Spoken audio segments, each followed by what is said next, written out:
Madame la Présidente, un des rituels importants et très attendus des congrès triennaux de notre fédération est ce moment d'échange avec la présidente du distributeur d'électricité du groupe EDF. Et nous sommes donc particulièrement heureux de vous accueillir aujourd'hui parmi nous. Nous le sommes d'autant plus que ce 38e congrès est le premier pour la présidente que vous êtes, votre prédécesseur Philippe Montloubou, ayant représenté Enedis lors de notre précédente édition en 2019 à Nice.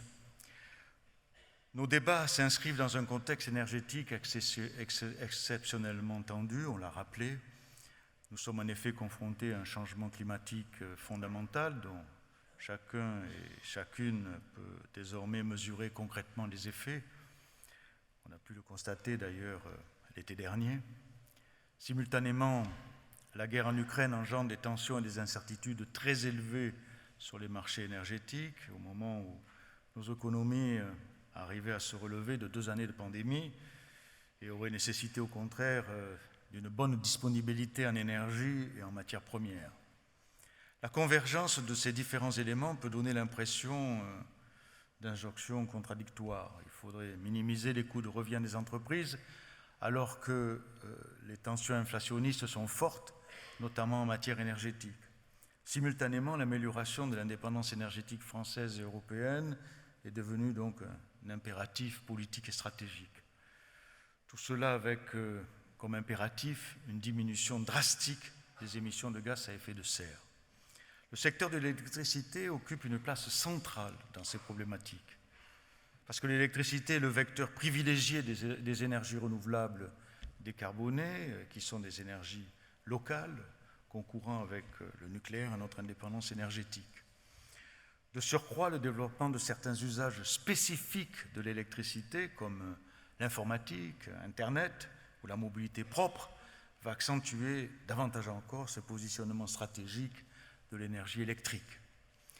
Les réseaux de distribution d'électricité se voient assigner dans ce paysage des fonctions essentielles, à côté du réseau de transport. Outre leur mission historique d'alimentation des consommateurs résidentiels et professionnels, il leur incombe en effet désormais d'acheminer l'énergie produite par les installations d'énergie renouvelable, d'alimenter en électricité les bornes de recharge des véhicules décarbonés et aussi de concourir via les smart grids à l'équilibre local entre les injections et les soutirages. Les contraintes actuelles sur notre approvisionnement national en énergie, notamment en électricité, mettent également en exergue la responsabilité qui peut être dévolue au GRD dans la mise en œuvre d'éventuels délestages que personne, bien évidemment, ne souhaite, mais qui ne peuvent s'avérer, hélas, nécessaires dans certaines configurations. Pour faire face à ces défis, les autorités organisatrices, représentées par notre fédération et Enedis, bénéficient notamment depuis la fin 2017 de la précieuse référence que constitue notre modèle national de contrat de concession. Vous allez sans doute, Madame la Présidente, évoquer très largement le déploiement de celui-ci sur les territoires. Enedis, France Urbaine et notre fédération peuvent légitimement se réjouir d'avoir pu fournir aux acteurs de la distribution d'électricité cet outil de balisage sur le long terme qui nous donne un minimum de visibilité et de stabilité dans un paysage instable, voire tourmenté. Cela va permettre aux maîtres d'ouvrage que nous sommes de continuer à investir en bénéficiant en particulier de l'éclairage particulièrement bienvenu des schémas directeurs et des programmes pluriannuels d'investissement. Cela dit, il ne faut pas s'endormir sur nos lauriers. La relation contractuelle, on le sait, est exigeante. Elle doit être entretenue et, si possible, améliorée au fil du temps, en tirant les leçons de l'expérience et de ce monde nouveau qu'est la transition énergétique. À cet égard, les AODE alertent régulièrement la Fédération sur la persistance de problèmes ou de motifs d'insatisfaction, allant parfois jusqu'à saisir la commission de conciliation. Les enjeux de transparence et des données comptables et financières, qui sont souvent au cœur de ces différends, traduisent la réalité des droits de propriété et des attributions de régulation locale des AODE. Cela m'amène au dernier point que je souhaite évoquer avant de vous céder la parole. Lors de notre congrès de Nice en 2019, nous vous avions fait part de nos vives inquiétudes sur le projet, appelé à l'époque Hercule, de restructuration du groupe EDF. Les AODE, représentés par notre fédération, sont viscéralement attachés à la préservation de l'attribution de la propriété des réseaux de distribution aux collectivités locales, mais aussi à la préservation du caractère public du groupe EDF et en particulier d'Enedis et de leur ancrage dans les valeurs du service public. Les circonstances ont conduit le gouvernement à différer, provisoirement certainement, la mise en œuvre de cette réorganisation, mais elle reste annoncée comme inévitable. Nous réitérons, pour ce qui nous concerne, le moment venu, notre demande de sanctuarisation d'Enedis comme opérateur public de la distribution d'énergie, car c'est la seule manière de porter fort la péréquation sur le territoire national. Le temps passe vite, donc je m'empresse donc, Madame la Présidente, de vous céder la parole sans plus attendre, mais je voudrais vous remercier encore une fois d'avoir accepté de nous présenter votre vision sur ces différents aspects, et d'autres aussi sans doute, et puis vous remercier aussi d'avoir accepté un échange avec la salle. Madame la Présidente, on peut l'applaudir avant votre intervention. Bienvenue Madame, merci à vous. La relation contractuelle est exigeante, elle doit être entretenue, nous dit Xavier Pintat, avec cet appel à préserver le caractère public du service. Bienvenue à vous Madame, et ensuite on enchaînera avec des questions.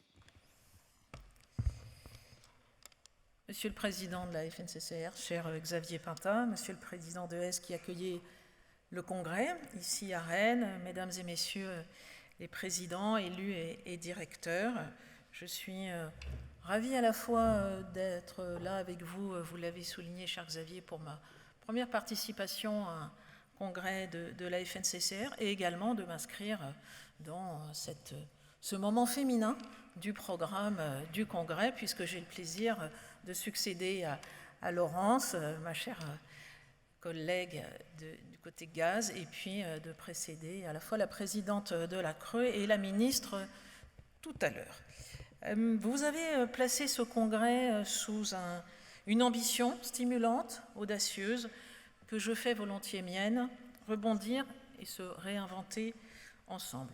Oui, ce congrès est pour moi, en tant que présidente du directoire, mais aussi pour l'équipe de direction d'Enedis, qui est là dans la salle, celui de l'alliance et de la confiance renouvelée. Cette confiance nous semble clé pour renouveler et réussir à relever les défis de ce que j'appelle parfois, souvent, la deuxième électrification de notre pays. Vous avez projeté en introduction du congrès des photos un peu historiques. Nous sommes vraiment à l'aube de cette nouvelle France électrique dans laquelle le réseau public de distribution, votre réseau,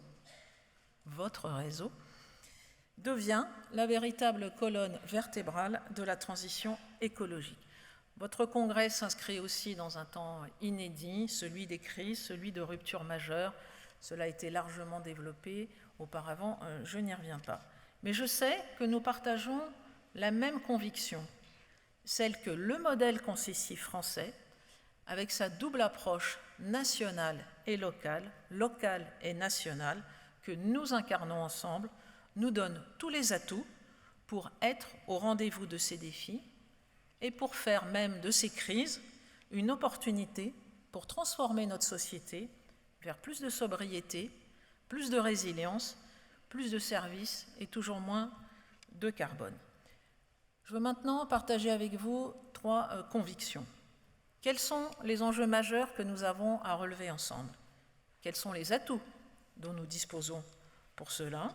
Et quelle est la méthode et le travail conjoint qu'il nous reste à mener dans les mois et les années qui viennent, avant bien évidemment de répondre à vos questions. Alors tout d'abord, quels sont nos enjeux majeurs? Ces enjeux sont absolument colossaux et ils mettent parfaitement en lumière le rôle essentiel que joue le réseau public de distribution d'électricité dans un contexte qui est bien sûr national, un contexte législatif qui est national, mais qui est surtout européen et qui va connaître de profondes révisions. Le premier enjeu, cela a été largement dit auparavant, c'est bien sûr celui de la maîtrise des prix de l'énergie pour nos concitoyens, pour nos entreprises, pour nos collectivités. Vous le savez, le TURP, le tarif d'utilisation des réseaux, fait partie de la facture finale du consommateur. Avec des prix qui ont atteint, des prix d'électricité qui ont atteint durant l'été des pics à 1 500 € le mégawattheure, cette hausse est brutale et de grande ampleur. Elle pose des questions structurelles, tant au niveau national qu'au niveau européen, qui vont, je l'espère, être traitées prochainement à la fois par le gouvernement et aussi par la commission de régulation. Au-delà, vous le savez qu'Enedis n'est ni fournisseur ni producteur d'électricité. Il a des missions, il les assume, j'y reviendrai. Mais au-delà de ces missions, nous continuons à nous fixer une exigence extrêmement forte de performance, de productivité opérationnelle pour limiter l'impact de ces hausses sur la facture de nos clients. En simplifiant, en continuant toujours à simplifier nos processus, en innovant pour, par exemple, mieux anticiper et mieux cibler les besoins de renouvellement ou de renforcement du réseau, et en utilisant à plein les potentialités de Linky en matière de données de consommation pour permettre une véritable citoyenneté de la sobriété et faire le plus possible économiser l'énergie. Je crois que c'est notre contribution à l'échelle de notre responsabilité à la maîtrise des hausses tarifaires, et c'est la responsabilité d'un grand opérateur national industriel que nous sommes. Le deuxième enjeu majeur, qui est lui de très court terme, c'est le passage de l'hiver prochain et sans doute des hivers suivants. Monsieur le préfet de région en a parlé tout à l'heure et je voudrais vous rassurer, nous travaillons un dispositif avec les pouvoirs publics, avec RTE, avec les fournisseurs, et dans ce dispositif, nous aurons une attention toute particulière pour l'information et la qualité de l'information qui sera transmise aux clients et bien sûr au territoire et en premier lieu aux AODE, et nous avons commencé d'ailleurs à tenir un certain nombre de webinaires à ce sujet. Bien sûr, nous ferons tout pour éviter ou limiter la profondeur de potentiel délestage tournant en contribuant aux appels à la sobriété de nos gouvernements et puis surtout en activant différents leviers qui sont à notre main en collaboration avec RTE, comme par exemple les baisses ciblées de tension de quelques pourcents sur le réseau, également le pilotage des signaux tarifaires heure creuse heure pleine en lien avec les fournisseurs et également à améliorer les dispositifs de prévenance des consommateurs et à encourager aux éco-gestes, tout cela bien sûr en lien avec les différents fournisseurs. À court terme, c'est aussi pour nous la nécessité de raccorder un maximum d'unités de production décentralisées au réseau d'ici l'hiver, en particulier les projets d'ENR qui n'attendent plus qu'une autorisation administrative pour être raccordés. Vous le savez, plus généralement au sujet du raccordement des énergies renouvelables, mais du raccordement en général, j'ai pris l'engagement dans le projet industriel et humain d'Enedis, qui a été d'ailleurs co-construit avec l'ensemble des équipes internes, mais aussi avec les parties prenantes, dont les élus et les AODE, de diviser par deux les délais de raccordement, des raccordements, on va dire, grand public, qui sont le plus grand volume de ce que nous avons à raccorder. Cela a conduit, et je l'ai assumé devant à la fois l'actionnaire, le groupe EDF et aussi la CRE, à une hausse des moyens financiers et humains consacrés à cette activité. Nous sommes sur la trajectoire en 2021 et en 2022 dans un contexte de forte croissance, je vous citerai quelques chiffres tout à l'heure, de ces raccordements. Le troisième enjeu, j'y viens, c'est l'accélération de la transition écologique dans les territoires. Ce qui nous attend, et qui a commencé, mais qui est un peu plus lointain par rapport aux ENR, c'est un changement de braquet sur les véhicules électriques et les installations de raccordement, de recharge de ces véhicules électriques. Nous avons besoin de mettre ensemble en œuvre un véritable plan Marshall de la mobilité électrique.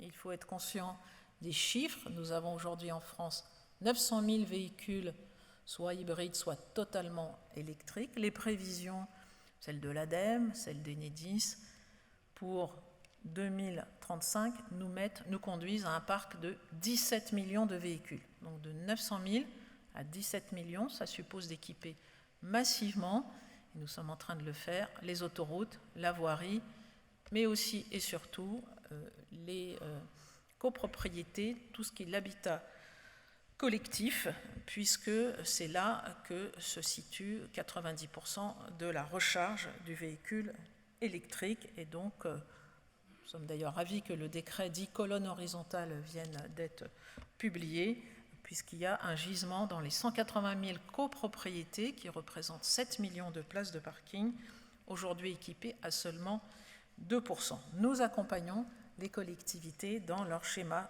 d'implantation de ces bornes de recharge. Ce que nous vivons aujourd'hui, c'est un changement massif d'ampleur quant au déploiement et donc au raccordement des énergies renouvelables. Le président Pintat l'a rappelé, qui sont avant tout des énergies locales.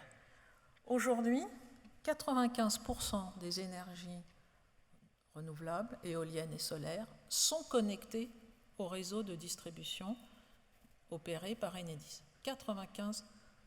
Seules les très grandes installations, en particulier tout ce qui est éolien en mer, est raccordé directement au réseau de transport. 95%, ça représente quoi? Ça représente 576 000 sites de production renouvelable, dont 180 000 sites d'autoconsommation, individuelle ou collective, et l'autoconsommation, elle a fait x5 en 3 ans. Donc c'est déjà très considérable. Mais nous devons faire face à un doublement de ce déploiement des énergies renouvelables et passer de 2,5 gigawatts raccordés par Enedis en moyenne par an à 5 gigawatts, mais dans les années qui viennent, en moyenne, pour tenir la PPE 2028. Quelques chiffres à partager avec vous quand on parle de raccordement, et je vais rester sur l'injection, donc ce qui cible les producteurs renouvelables. En 2019, nous avons fait un peu plus de 30 000 raccordements en injection. On oublie l'année 20, qui était une année un peu chahutée à cause du Covid. Fin 2021, nous en étions à 58 000. Donc de 30 000 à 58 000. Fin 22, nous serons quelque part entre 70 000 et 80 000 raccordements de producteurs ENR, soit une multiplication par 3, 30 000 à 90 000 en très peu d'années.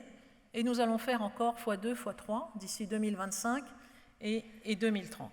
Donc vous le voyez, nous répondons présent à ce grand défi industriel, technologique, écologique, humain également, qui mobilise l'ensemble des acteurs de la filière électrique, bien sûr les équipes d'Enedis, mais aussi celles des AODE, mais aussi les entreprises prestataires et partenaires dans les territoires. Cela passe aussi par une coopération renforcée avec RTE et avec les producteurs ENR pour prioriser nos actions, notamment dans les postes sources qui sont à saturation. Le troisième défi, je ne le décrirai que très rapidement parce que vous le connaissez, c'est la fin programmée des combustibles fossiles et le fait que l'électricité décarbonée a vocation à remplacer les énergies fossiles dans tous les usages où il est possible d'électrifier les usages, le transport, le bâtiment, le chauffage. Un seul chiffre, l'électricité, c'est aujourd'hui 25% de la consommation finale d'énergie en France.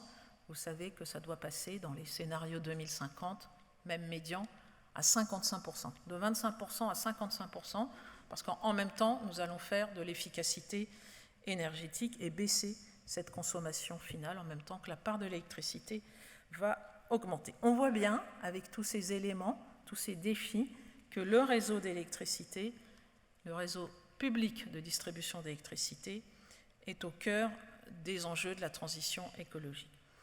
Quels sont les atouts, deuxième point, dont il dispose pour relever ces enjeux et réussir ensemble la transition écologique?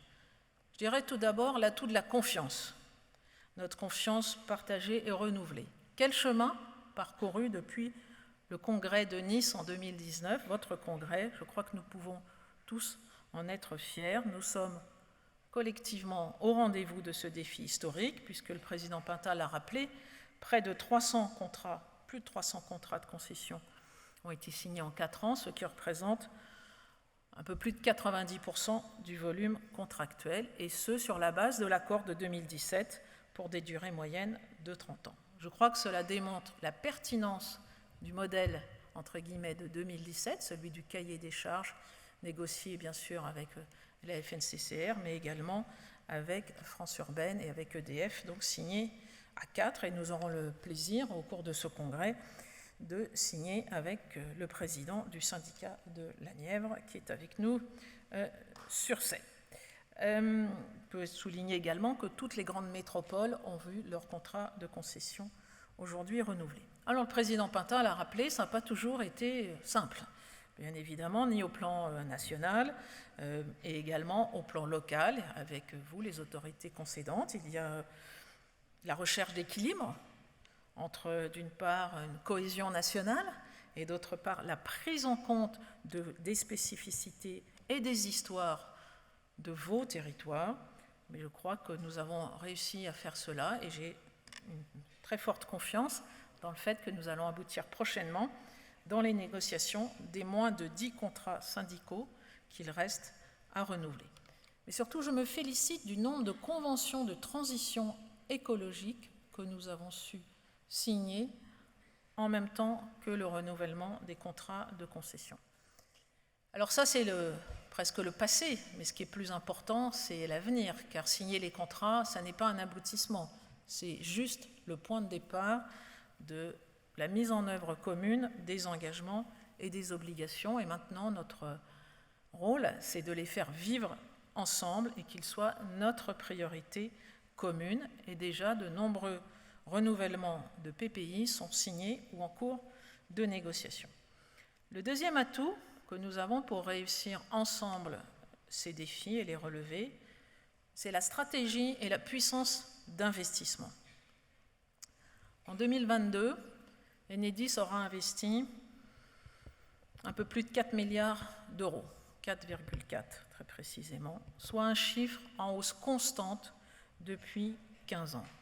Le réseau dont vous êtes le propriétaire et que nous gérons, c'est 35 fois le tour de la Terre. C'est le plus grand réseau européen de distribution d'électricité. Et tous les 4 ans, nous construisons un nouveau tour de Terre pour faire face à ces nouveaux usages et nous rénovons un tour de Terre. Face à toutes les ruptures que j'ai mentionnées, nous avons actualisé notre vision des investissements, puisque nous sommes un opérateur de moyen long terme. Nous avions partagé avec vous ce que nous avions appelé CAPEX 2035. Eh bien, nous avions maintenant une vision de nos investissements nécessaires à 2040. Et cette trajectoire d'investissement nécessaire pour réaliser à la fois la transition écologique et moderniser, renforcer les réseaux s'élève à 96 milliards d'euros en euros constants. Et vous voyez que ça nous fait passer d'un peu plus de 4 milliards annuels d'investissement par an à plus de 5 milliards par an dans les années qui nous séparent 2022 de 2040. C'est la première fois que je communique ce chiffre de 96 milliards d'investissements à venir et bien évidemment, je souhaitais le faire d'abord auprès de vous. À quoi vont servir ces investissements d'ici 2040 ? À 2 choses principalement. La première, accélérer la transition écologique, plus de renouvelables, plus de mobilité électrique, plus d'usage de l'électricité, de la croissance démographique, je n'y reviens pas. En second lieu, à renforcer la qualité de fourniture et la résilience des réseaux face aux aléas climatiques, et ce sera mon propos, je sais que vous y êtes très attachés. Les Français bénéficient, je pense qu'il faut le rappeler aujourd'hui, sur la zone gérée par Enedis, d'un réseau de distribution qui est disponible à 99,99% du temps. Ce que nous appelons dans notre jargon notre critère B s'élève à 56 minutes à fin 2021. Il est en amélioration constante depuis 5 ans. Nous souhaitons durablement le maintenir en dessous de 60 minutes, tout en renforçant la résilience du réseau et en poursuivant nos actions en investissement, en maintenance et en exploitation.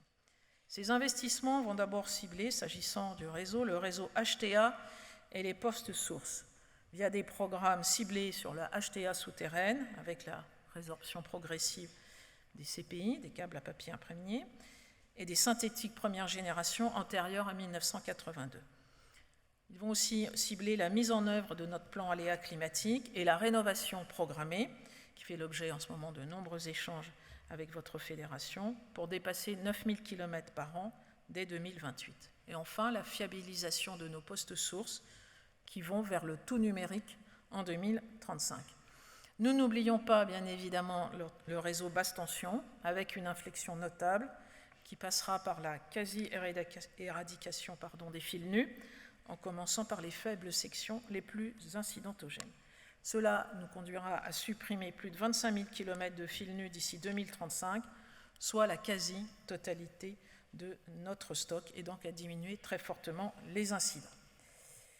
Je ne vais pas être exhaustive sur tous les aspects techniques, mais vous l'avez compris, avec cette trajectoire d'investissement ambitieuse et en très forte progression d'ici 2040, nous entendons rester engagés durablement à vos côtés pour améliorer vos réseaux, pour les adapter aux défis du changement climatique, tout en améliorant le service rendu aux usagers. Avec 4 milliards d'investissements par an et bientôt 5, Enedis est l'un des premiers investisseurs en France. Nous comptons 36 000 salariés à l'intérieur de l'entreprise. Ce sont des emplois directs auxquels s'ajoutent 54 000 emplois indirects, donc 50% dans des entreprises de moins de 50 salariés. Troisième et dernier atout pour réussir cette accélération, c'est l'innovation. Vous avez été ici en Bretagne particulièrement précurseur dans le déploiement de Linky et des smart grids. Aujourd'hui, c'est plus de 9 foyers français sur 10 qui sont équipés du compteur communicant Linky. Un programme industriel déployé en temps et en heure, exactement dans le délai prévu et un peu en dessous du budget prévu au départ. Aujourd'hui, on mesure à quel point ce compteur communicant est un atout essentiel pour la qualité de service vue du client, plus de téléopération, de la facture sur index réel, pour la transition écologique et pour l'intelligence du réseau. Je voudrais vous en remercier, car sans votre appui, sans l'appui des maires, sans l'appui des pouvoirs publics, rien n'aurait été possible. Vous avez noté la communication active que nous faisons pour promouvoir les usages de Linky dans le cadre de la sobriété, en particulier de notre application Enedis à mes côtés, qui compte aujourd'hui 3 millions d'utilisateurs. L'innovation, c'est piloter plus d'énergie intermittente et donc les intégrer dans des boucles d'équilibre de plus en plus locales. C'est également se transformer vers un véritable gestionnaire du système de distribution. Et je n'oublie pas les flexibilités que nous développons. Nous avons été, je voudrais partager cette fierté avec vous, désignés par l'index Smart Grid du Singapore Power, c'est donc l'énergéticien de Singapour, et son classement est l'équivalent du classement de Shanghai dans la recherche. Nous avons été désignés par eux opérateur de réseau de distribution le plus intelligent, alors je mets plein de guillemets, le plus smart en anglais, numéro 1 mondial, et c'est un vrai classement parce que nous étions 15e il y a 3 ans, parmi 80 opérateurs de réseaux de distribution venant de 37 pays. C'est une véritable reconnaissance et fierté, pas seulement d'Enedis, mais de l'ensemble de la filière française des smart grids qui a su s'appuyer sur des élus pionniers et engagés, sur des écosystèmes et des acteurs de l'innovation dans les territoires, dont certains sont fédérés dans l'association Think Smart Grid que je préside depuis 2 ans, sans oublier les pôles de compétitivité ou encore la Frentech. Beaucoup de ses représentants sont dans la salle. Je profite d'ailleurs de ce passage sur l'innovation, avant d'en finir, par vous inviter à visiter et à découvrir le stand Enedis durant ces 3 jours et les nombreuses innovations qui y sont présentées. un panel de solutions comme CAPTEN, c'est la cartographie des capacités des réseaux pour accueillir des raccordements renouvelables et vous accompagner mieux dans la planification territoriale, le nouveau portail collectivité locale, mais également le dispositif Prioréno voulu par le gouvernement pour aider à la décision en matière de rénovation énergétique. Nous quittons les phases d'expérimentation pour aller vers l'industrialisation. Également, tout ce que nous faisons en matière d'open data. Vous le voyez, la puissance technologique, la puissance d'innovation que permet un industriel de taille nationale qui peut mobiliser de l'expertise, de la R&D, des capitaux, un réseau industriel pour peser au niveau national, européen, voire mondial, sont extrêmement utiles. Mais elles ne sont rien si elles ne partent pas, et je pense que c'est le cas, de vos attentes, des besoins de vos territoires et des habitants. Le président de la région a cité tout à l'heure Mégalis, par exemple. Nous sommes partenaires de la région pour le déploiement, pour accélérer le déploiement de la fibre optique. C'est un exemple parmi d'autres. Ces innovations sont également, je l'ai cité, source d'emploi. Alors, je voudrais conclure avec la méthode et le travail qu'il nous reste à faire, puisque nous avons encore beaucoup de travail devant nous. Et la méthode sera celle que j'ai souhaité appliquer dès mon arrivée à la direction d'Enedis. D'abord l'écoute des parties prenantes, bien sûr des AODE, mais aussi de nos clients, des fournisseurs qui sont nos clients, des acteurs des territoires, mais également des équipes internes et des partenaires sociaux.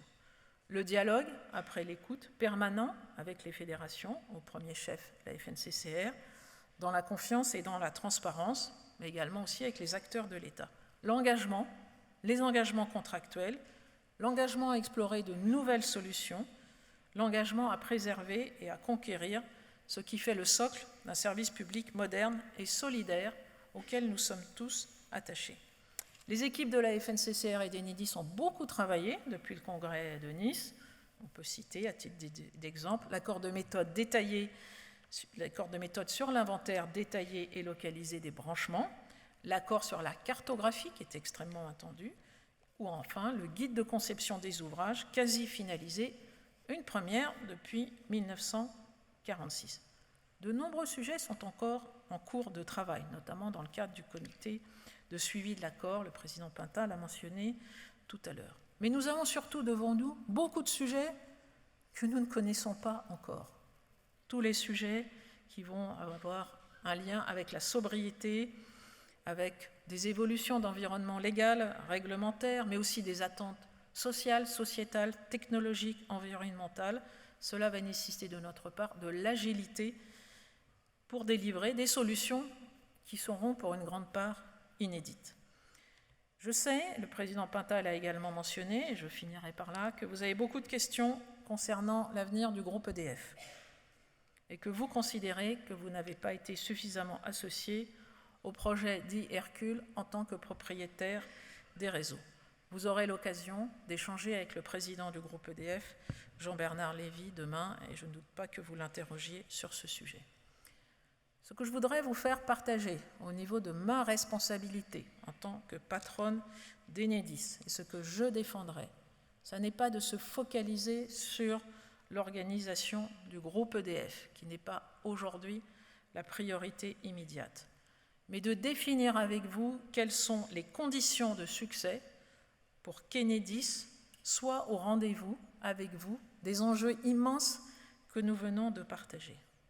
Première condition, avoir un projet qui soit celui d'une entreprise publique qui exerce des missions de service public en croissance et qui font du réseau de distribution la colonne vertébrale de la transition écologique. À cet égard, la renationalisation en cours du groupe EDF montre, je pense, l'attachement et l'importance que l'État, l'actionnaire, accorde à ce réseau de distribution. Deuxième condition de succès pour délivrer ce projet et ses missions, financer des investissements en croissance, plus de 5 milliards par an à venir, et donc disposer d'un cadre régulatoire qui soit stable, qui soit incitatif à l'investissement, et c'est tout le sens du dialogue que nous avons avec la CRE, dont je salue la présidente. Troisième condition, avoir une maison mère alignée sur une vision industrielle de moyen long terme. Et je tiens ici à remercier le président du groupe EDF, Jean-Bernard Lévy, pour le soutien qu'il a toujours manifesté durant ses 8 années de mandat aux investissements d'Enedis, qui représentent plus du quart des investissements du groupe EDF chaque année. Quatrième condition, dans une relation de confiance avec les AODE, au sein d'un modèle national-local fondé sur la péréquation, et j'ai gardé ce mot pour la fin, car j'y accorde énormément d'importance, la péréquation qui est gage d'inclusion, de lutte contre la précarité énergétique et de continuité territoriale. Cher Président Pintat, Mesdames et Messieurs les élus, voilà en quelques mots ce que je souhaitais vous dire à l'ouverture de vos congrès et les travaux auxquels nos équipes régionales et nationales, celles d'Enedis, vont contribuer avec enthousiasme dans les différents tables rondes. Les 38 000 femmes et hommes d'Enedis qui incarnent cette entreprise au quotidien dans vos territoires ont la passion et la fierté de vous servir et de servir avec vous la diversité des territoires que vous représentez.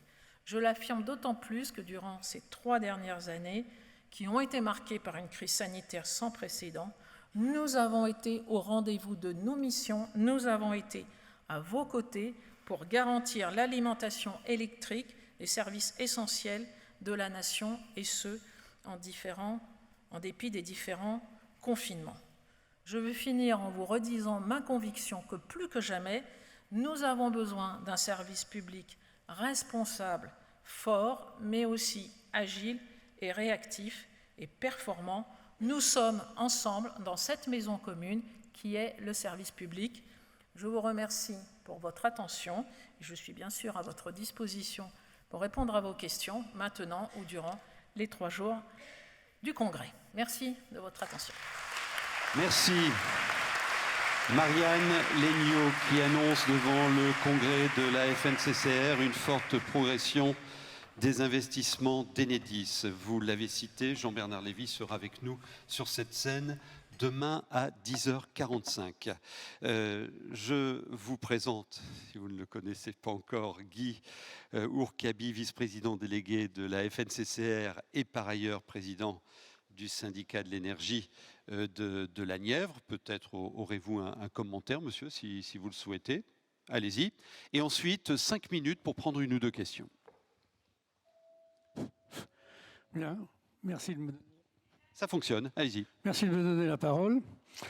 Madame la Présidente, j'ai écouté attentivement. Oui, c'est vrai que nous avons travaillé beaucoup pendant des années sur ce contrat de concession qui aujourd'hui se répand à travers tous nos territoires et je suis très heureux que cela se passe ainsi.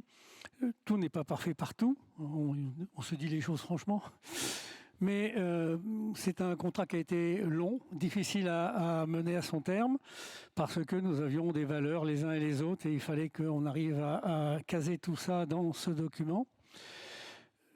Nous avons été jusqu'au bout de ce que l'on pouvait. Lorsque l'on était un peu bloqué et qu'on n'arrivait pas à avancer plus loin, nous avions pris la précaution de mettre des clauses de revoyure dans le contrat. Ces clauses de revoyure avaient un certain délai pour s'appliquer. Un comité de suivi avait été mis en place pour qu'au cours des réunions de ce comité de suivi, on puisse justement réattaquer ce genre de petits blocages que nous avions rencontrés ensemble. On est maintenant au terme justement de ces échéances et nous allons retravailler là-dessus. On a commencé déjà à le faire il y a quelques mois. Depuis quelques temps, nous arrivons des difficultés à arriver à nous coordonner avec nos alter-ego de France Urbaine. Mais on devrait arriver à faire sauter ce petit verrou que nous avons de délai de réunion. Mais cela va se faire.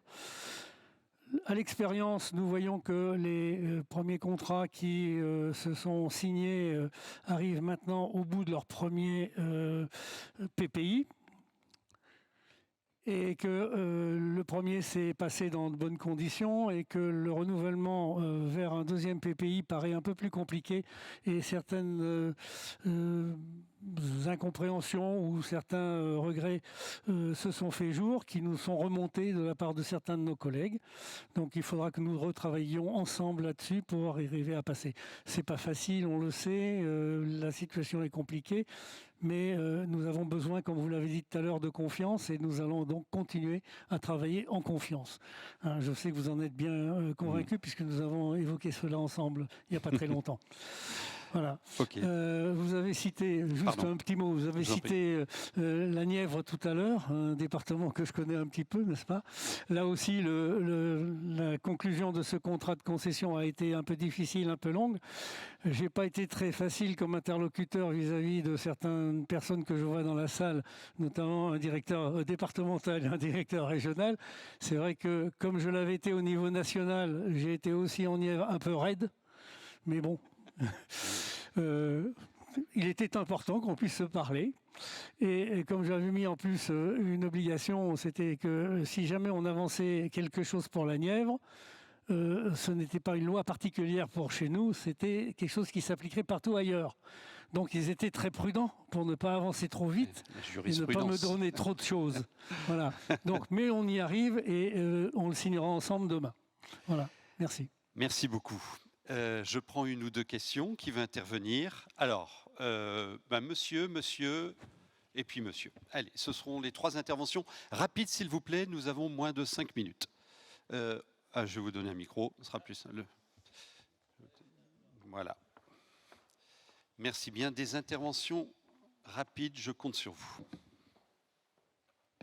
Merci Jean-Luc Dupont, président du syndicat départemental d'énergie d'Indre-et-Loire et vice-président de la FNCCR en charge des mobilités propres. Donc, Madame la Présidente, j'ai écouté avec beaucoup d'attention votre intervention. Je voudrais revenir sur quelques points saillants. Dans le contexte énergétique que nous connaissons, compliqué pour nos concitoyens, vous avez insisté sur la façon dont le TURP pèse sur la facture finale des usagers. On ne peut être que d'accord avec vous. Et donc l'essentiel que ce TURP soit affecté réellement, ce dont pourquoi il a été prévu dans la courbe d'investissement.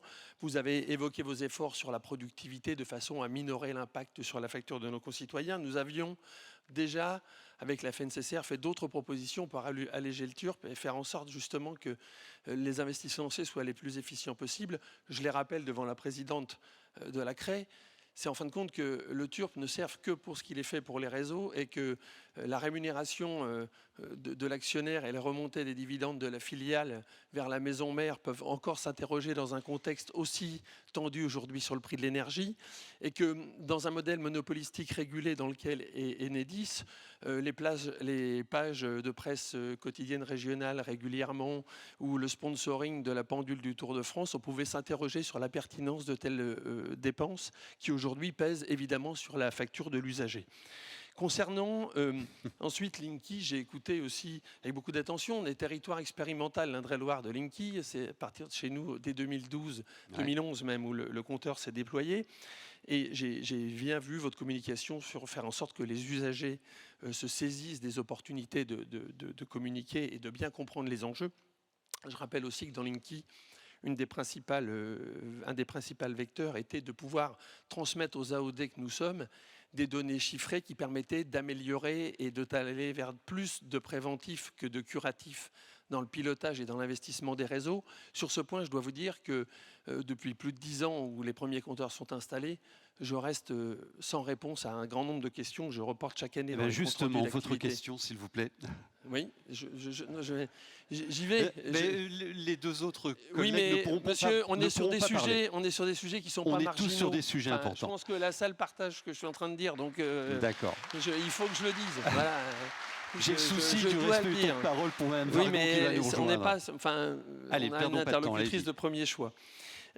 Donc ensuite, concernant les mobilités électriques, vous avez pointé l'enjeu du transfert et de la décarbonation de nos mobilités. On est tous d'accord sur le sujet. On peut s'interroger sur la courbe qui est donnée et les 17 millions de véhicules à l'horizon 2035. Vous avez pointé les difficultés des postes qui sont saturés. nous-mêmes, AOD, voyons les difficultés de raccordement qui vont poindre, et donc la façon dont on devra conduire ensemble cette transition qui est loin d'être acquise. Et je pense qu'il y aura la question de la disponibilité de l'énergie à mettre en face, qui sera elle aussi concomitante à ce point. Enfin, vous êtes intervenu sur les investissements et l'annonce que vous souhaitiez nous faire sur les 96 milliards qui étaient dégagés sur l'investissement. On ne peut que se satisfaire de ces annonces. Simplement, dans le contexte actuel que traverse le monde de l'énergie, que traverse le groupe EDF, lorsqu'on signe un contrat à 30 ans, et vous avez évoqué les AOD pour lesquels on est en train de continuer à négocier, j'en fais partie de ceux qui restent à signer. J'ai vu le temps de coupure à 60 minutes national. Pour ma part, on est un peu plus de 90 minutes moyennées. Donc, on a encore des marges de progression. Et lorsque le contrat national a été donné, il avait été laissé une place à la respiration locale. Je dois vous faire passer un message, c'est que pour moi, la respiration actuellement est plutôt sur la phase de l'asphyxie locale plutôt que de la respiration. Et j'aimerais qu'on change de braquet pour aller vers un vrai dialogue qui doit se faire entre deux partenaires sur ce sujet. Sur ces investissements et les 96 milliards, j'espère que nous pourrons avoir des garanties dans nos SDI PPI sur la courbe de ces investissements, parce qu'il en va de l'avenir de nos contrats de longue durée, et que dans le monde actuel, avec les charges qui pèsent sur le groupe, qui nous garantit que demain ces moyens seront conservés. Merci madame. Merci. Alors, vos commentaires sur cette intervention 360. Merci au président Dupont pour ces interpellations et ces questions sur des sujets pour lesquels le dialogue est permanent. Alors d'abord, je voudrais le rassurer, puisque nous ne sommes plus sponsors du Tour de France, donc nous avions entendu sa remarque. Sur les sujets qui concernent plus la distribution, vous avez mentionné, et c'est un sujet extrêmement important, les données et la mise à disposition des données. Et effectivement, ça a été un sujet on va dire de friction pendant des années avec certaines AODE. Je pense que nous avons beaucoup progressé dans ce domaine, dans la mise à disposition de l'ensemble des données pertinentes pour les AODE. Nous sommes l'un des plus grands producteurs de jeux de données en open data.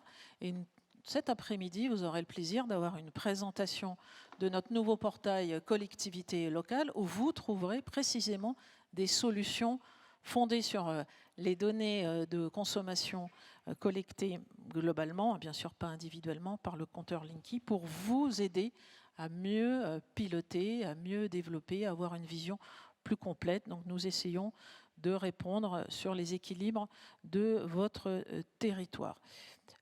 Sur les postes, je vous remercie d'avoir posé cette question, l'avoir évoqué, je l'avais moi-même fait, les postes qu'on appelle saturés, c'est-à-dire les endroits de développement des énergies renouvelables dans des territoires où, parce qu'il y avait peu de consommateurs, donc plutôt des territoires ruraux, donc on peut citer la Creuse, le Cantal, l'Aveyron, où nous savons où sont ces postes sources saturés. C'est là que se développent massivement les énergies renouvelables aujourd'hui, qui sont locales. Et ce sont beaucoup de développements de projets de petite taille. Un seul chiffre l'illustre. Notre précédent record de raccordement d'énergie renouvelable, c'était 2,5 gigawatts en 2018, mais pour 20 000 installations. En 2021, nous avons battu le record, ce qui montre notre mobilisation, 3,7 gigawatts, mais pour 60 000 installations. Et je pense qu'en 2022, malgré la crise d'approvisionnement en matériel qui nous frappe durement, nous allons être à peu près à ce 3,7 gigawatts ou plus. Mais pour 70 000 à 80 000 installations raccordées. Donc la réalité, c'est de plus en plus de petits projets solaires, alors qu'ils sont indispensables pour faire la transition écologique, et nous sommes très engagés à raccorder le plus vite possible ces projets. Toutes les équipes d'Enedis qui sont dans la salle sont fortement mobilisées. Mais oui, il faut construire dans certains cas une ligne à haute tension RTE, et ça prend entre 8, 9, 10 ans, et des postes sources supplémentaires Enedis. Donc moi, ma question, c'est quelle est notre vision partagée de la planification écologique de ces investissements sur le territoire. Et je pense que c'est ça le travail en commun que nous avons à mener ensemble dans les mois et les années qui viennent. Partenaires, respiration locale, je crois que c'est tout la beauté de ce modèle avec beaucoup de guillemets de distribution publique, c'est de combiner à la fois tous les avantages d'une vision industrielle nationale en termes d'investissement, en termes d'aménagement du territoire, en termes de moyens humains et de compétences. Et rien de tout ce que nous avons parlé ne se fait sans d'abord des compétences humaines, avant même de parler de technologie, avec la réponse à des solutions locales. Je lisais, alors pardon de citer un journal qui n'est pas breton, mais Paris-Normandie ce matin, et je voyais un directeur général de service d'un des syndicats qualifié d'Enedis de partenaire. Et moi, je suis extrêmement fière et heureuse quand un AODE, que ce soit les élus ou côté service, qualifie Enedis de partenaire, parce que c'est bien ça notre ambition, avec des équilibres qui ne sont pas toujours faciles à trouver, qui font l'objet de discussions, de désaccords, de négociations, ce qui prouve que c'est une négociation, pour rester dans un équilibre qui soit aussi celui de la continuité entre les territoires et qui n'oppose pas les métropoles. Vous avez cité votre temps de coupure, nous travaillons à le réduire, ça tient aussi à l'histoire, à la configuration des réseaux, ça tient aux événements climatiques, nous travaillons à le réduire, vous avez d'autres territoires qui sont à 15 minutes, 20 minutes, 30 minutes, donc là on parle bien de moyenne. Enfin sur les investissements pour finir et les PPI, oui nous en sommes le président Orkabil l'a mentionné aussi, nous en sommes à discuter des nouveaux PPI de la seconde génération, et d'ailleurs plus d'une dizaine ont déjà été renouvelés, re-signés, une vingtaine est en cours de négociation, puis ensuite il y a un deuxième volume de renégociation à venir. Et oui, bien sûr, nous ferons ça avec beaucoup de sérieux à partir du bilan des premiers PPI et de leur réalisation. Mais je voudrais rappeler une chose, tout n'est pas dans les PPI. Quand la tempête Alex prive 15 000 Français d'électricité, nous en réalimentons le plus vite possible 12 000. Il en reste 3 000 qui n'ont pas d'électricité au fin fond de la vallée de la Vésubie ou de la Roya. Et là, Enedis se transforme en plus grand loueur d'hélicoptères en Europe, en allant mobiliser des hélicoptères en Suisse, en Autriche, en Allemagne, pour livrer des groupes électrogènes le plus vite possible à ces 3000 clients coupés. Et je suis allée moi-même sur le terrain avec mes équipes. Et sur le terrain, il y avait l'armée, la gendarmerie, les pompiers, la protection civile, les services de l'État et de la métropole et bien sûr des municipalités. Et comme opérateur de services publics, Enedis.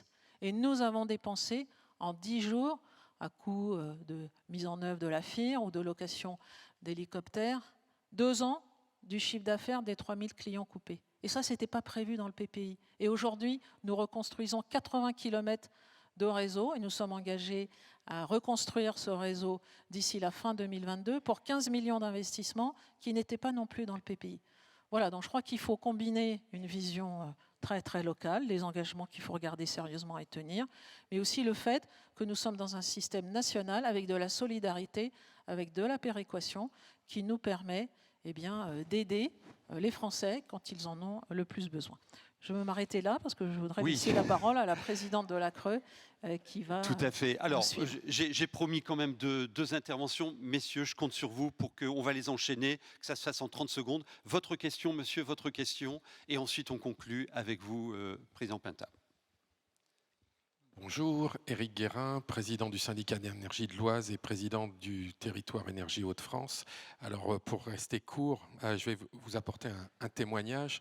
Je vais témoigner dans le sens où, vous l'avez tous rappelé, le contrat de concession qui nous lie, pour moi, n'est absolument pas une fin, mais un commencement pour l'ATE. Et pour répondre à notre collègue Jean-Luc Dupont, la respiration locale, effectivement, elle a été des fois un peu... amère, mais on a su, avec les moyens humains mis en place, trouver des nouveautés, des innovations. Et ça, c'est bien le thème du congrès qui nous réunit aujourd'hui, se réinventer ensemble.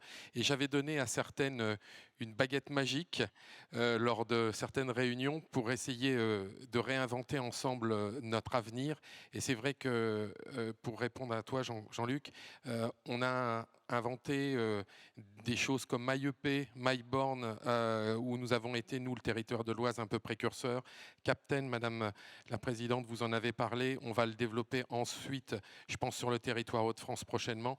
Donc, rien n'est perdu. Et je tenais vraiment à apporter ce témoignage en quelques instants pour dire qu'on doit travailler ensemble. On est des vrais partenaires et on essaiera, nous, les AODE, d'être vigilants à ce que Enedis continue. Rien n'est perdu, tout est à gagner. Votre question, monsieur, et on conclut. Oui, Bruno Betnos, le CISECO, je suis administrateur du CISECO, syndicat de la Côte d'Or. Nous sommes l'un des 10, comme vous avez cité, qui n'a pas encore terminé ou qui n'a pas entamé sa négociation, parce que nous avons un gros dilemme, parce que nous avons à peu près... par rapport à nos investissements, un écart de l'ordre de 200 millions qui viennent principalement par des règles comptables que Enedis siège, impose à ses directions régionales et qui fait qu'au niveau du taux de renouvellement de certaines infrastructures, ça ne passe pas, surtout que ce n'était pas écrit dans le contrat initial. Donc la confiance, oui. Être partenaire, oui. Mais parfois, le partenaire, il a quelques défauts ou quelques oublis. Et je profite aujourd'hui, ici, entre nous, puisqu'on est entre nous, de vous le dire, madame. Je crois que par rapport au syndicat, il faut que votre regard d'Enedis soit plus conciliant et soit moins affirmatif. Parce que affirmatif dans des règles comptables qui vous permettent de vous astreindre de certains investissements qui pour nous sont importants. Pour terminer, je prendrai un autre exemple. Le département de la Côte d'Or a voulu déployer la fibre. Il y a le problème de la portance des poteaux. En Côte d'Or, il y a une personne. Pour calculer ça chez vous, à Enedis. Le département a pensé que c'était un goulot d'étranglement. Il a proposé de financer 1 ou 2 postes pour faciliter la tâche de cette personne. Ça a été refusé. On prend du retard. Partout, lorsque je suis en des réunions en préfecture, lorsqu'on parle de raccordement, notamment sur des pylônes électriques, on me dit Enedis, Enedis, Enedis. Le temps de raccordement est trop important. Voilà. C'est simplement pour vous remontrer ces choses-là, en tant que partenaire, pour vous dire que nous sommes à l'écoute.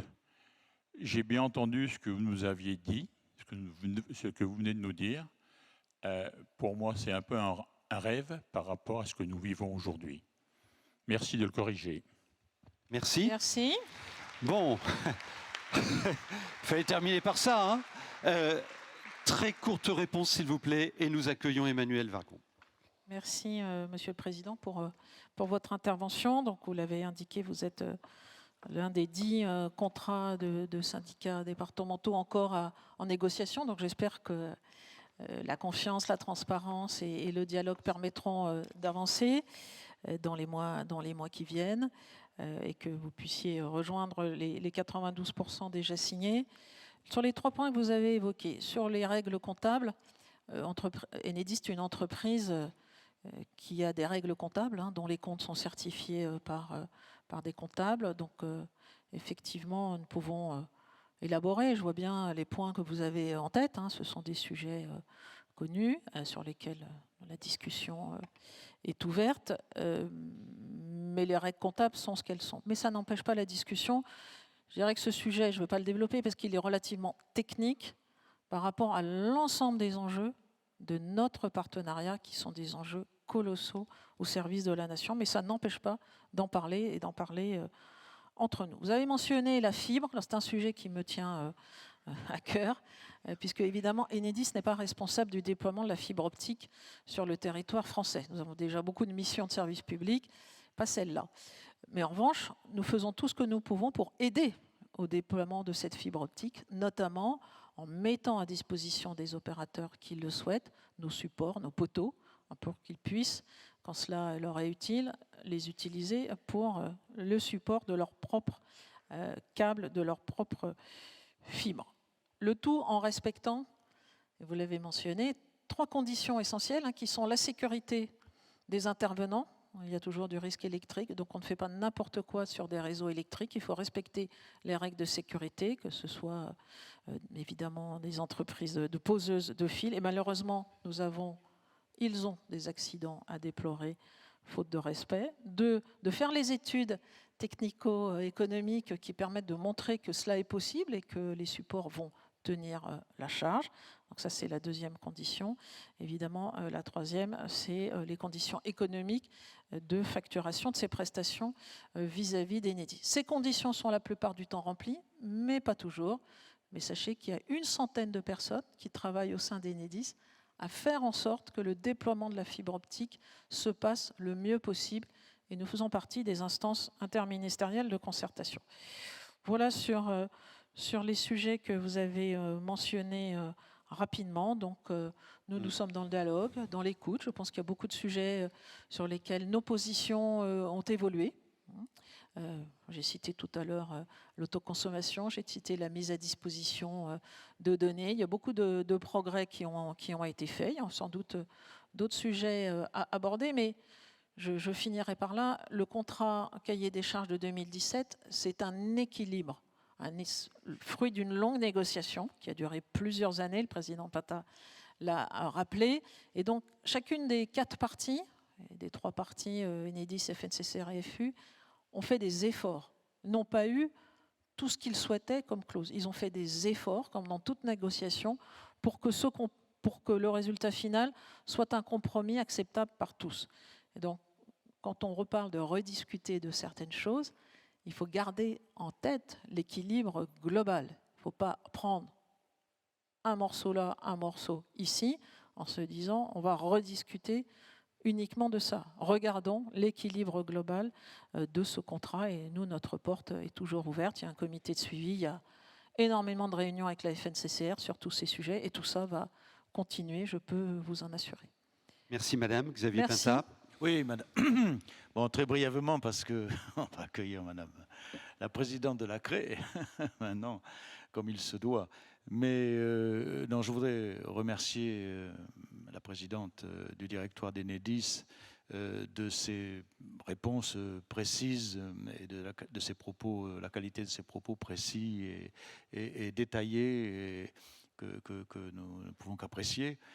Et puis je voudrais aussi, au travers de votre intervention, si vous le permettez, parce qu'il y a beaucoup d'autorités organisatrices de la distribution et on a conscience qu'on a des rapports avec les directions nationales, les directions régionales, les directions locales, des rapports quotidiens et qu'on est appelé à travailler au quotidien. Je voudrais aussi, au travers de vos propos, remercier donc ceux qui sont nos interlocuteurs parce que c'est vrai qu'il y a des problèmes qui se posent et puis, comme vous l'avez dit, je crois que les défis à relever sont immenses. Et que la transition énergétique ne s'invente pas du jour au lendemain. Je crois que le contrat que Guy a pour notre fédération a suivi et pour sa mise au point nous permet de relever une partie de ces défis, mais il contient aussi des clauses de suivi et de revoyure qui sont très importantes parce que finalement, on découvre les choses parfois au quotidien et puis il faut les réadapter. On a des systèmes qui ne marchent pas, qu'il faut refaire. Enfin, il faut évoluer avec les situations, etc. Et il est prévu pour ça.